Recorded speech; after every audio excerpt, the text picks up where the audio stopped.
आज के इस वीडियो में हम कंपेयर करेंगे एचडीएफसी बैंक और एक्सिस बैंक के फिक्स डिपॉजिट के बारे में और ये भी जानेंगे कि 2026 में कहां आपको सबसे ज्यादा रिटर्न मिल सकता है। तो अगर आप सेफ इन्वेस्टमेंट ढूंढ रहे हैं जिसमें रिस्क ना के बराबर हो तो एफडी यानी कि फिक्स डिपॉजिट एक बेस्ट ऑप्शन है। तो सबसे पहले समझते हैं एफडी होता क्या है। एफडी यानी कि फिक्स डिपॉजिट में आप बैंक में अपने पैसों को एक फिक्स टाइम के लिए जमा करते हैं, जैसे कि 6 महीने, 1 साल, 2 साल, 3 साल या फिर 5 साल के लिए, और बैंक आपको उस पर फिक्स इंटरेस्ट देता है। मतलब मार्केट ऊपर हो या फिर नीचे हो, आपका रिटर्न फिक्स्ड ही रहेगा।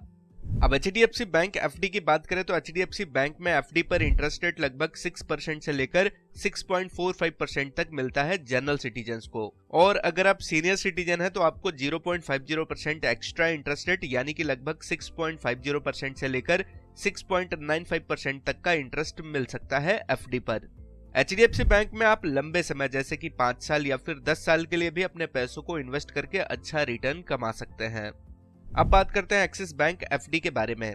तो एक्सिस बैंक में भी जनरली एफडी पर इंटरेस्ट रेट लगभग 6% से लेकर 6.45% तक मिलता है जनरल सिटीजन्स को, और अगर आप सीनियर सिटीजन हैं तो यहाँ भी आपको अराउंड 0.50% का एक्स्ट्रा इंटरेस्ट यानी कि लगभग 6.95% से लेकर 7.20% तक मैक्सिमम इंटरेस्ट मिल सकता है, खासकर लॉन्ग टर्म एफडी यानी कि 5 साल के ऊपर वाले एफडी पर।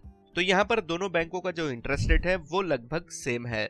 एक और सबसे जरूरी बात कि एफडी पर मिलने वाला जो भी इंटरेस्ट अमाउंट होता है वो टैक्सेबल होता है।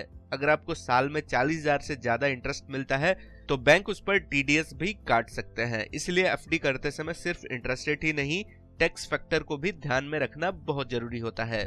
इसके साथ साथ एफडी करने से पहले आप लेटेस्ट इंटरेस्ट रेट जरूर चेक कर ले, क्योंकि समय समय पर बैंक एफडी के इंटरेस्ट रेट को अपडेट करते रहते हैं। कभी आपको ज्यादा इंटरेस्ट मिलता है तो कभी कम मिलता है, तो जब भी आप एफडी करें तो बैंकों के वेबसाइट पर जाकर लेटेस्ट इंटरेस्ट रेट एफडी का जरूर चेक कर ले।